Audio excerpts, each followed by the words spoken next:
In 2019, Google moved $75.4 billion of profit out of Ireland. The tax paid was effectively nothing. Not hidden, not smuggled. Filed, audited, signed off by accountants who did nothing wrong. Every step of it was legal. I'm Bob. I'm retired, I'm not your accountant, and none of this is advice. It's just how the machine works. The part that should annoy you isn't the money. It's that nobody broke a single law. I'll come back to why. Google Ireland took in €45.7 billion of revenue that year. It paid $263 million in tax. The profit didn't stay there. It went to a second entity, incorporated in Ireland, but taxed in Bermuda, where the rate was zero. $13 billion of pre-tax profit landed there, effectively untaxed, and Google weren't even the extreme case. One company got a rate the Commission wrote with 3 zeros after the decimal point. But first, how money moves at all. A multinational isn't one company. It's dozens of companies in dozens of countries, all owned by the same parent. And they trade with each other constantly. One arm sells to another arm, and both sides send an invoice. The price on that invoice is transfer pricing. Set it clever, and profit lands wherever the tax happens to be lowest. Quick word from the people paying for this: ACE trading bots, automated trade-in strategies you switch on yourself. It's software you control, not advice. It doesn't tell you what to buy. They're words, and they're the right words. My interest is narrower. Every trade it fires is a taxable event somebody has to reconcile. Thousands of them. Thanks for that. Right, back to it. In the 2000s, the cleverest version of this had a name. There's a reason they called it a sandwich.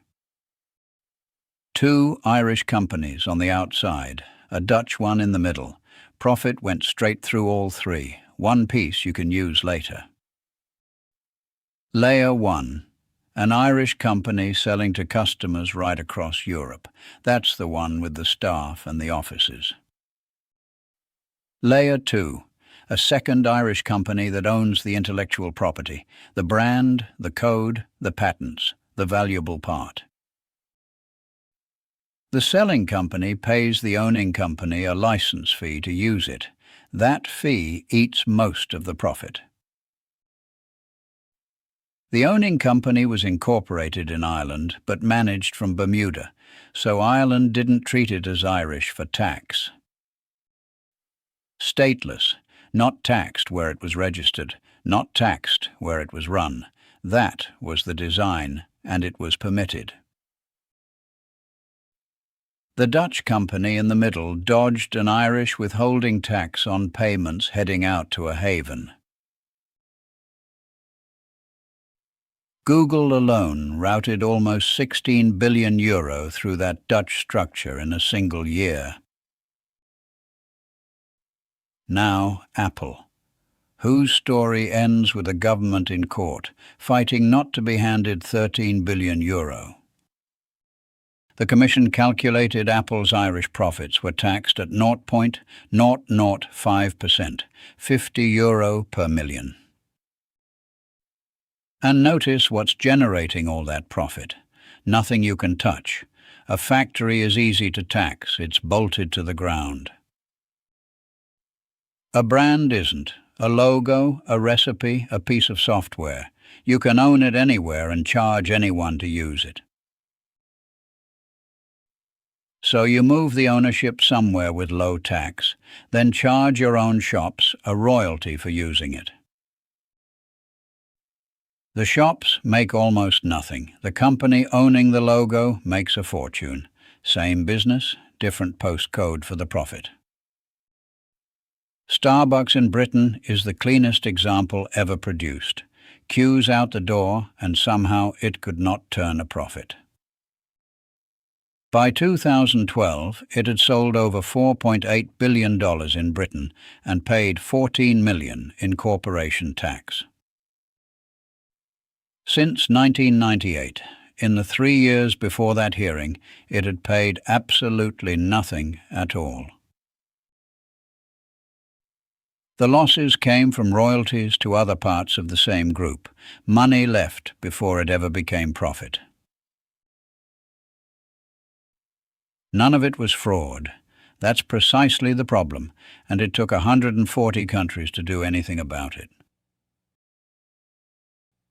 Tax evasion is lying, wrong numbers, hidden income, fake invoices. It's a crime, and people go to prison.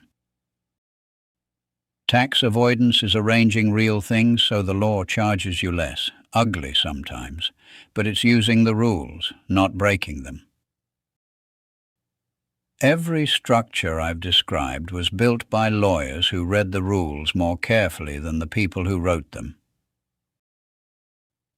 Ireland shut the double Irish to new entrants in 2014 and closed it completely at the start of 2020. The Apple case ran until September 2024, when Europe's top court ruled Apple owed Ireland €13 billion. Here's the strange bit. Ireland spent years and a fortune in legal fees arguing it should not be given that money.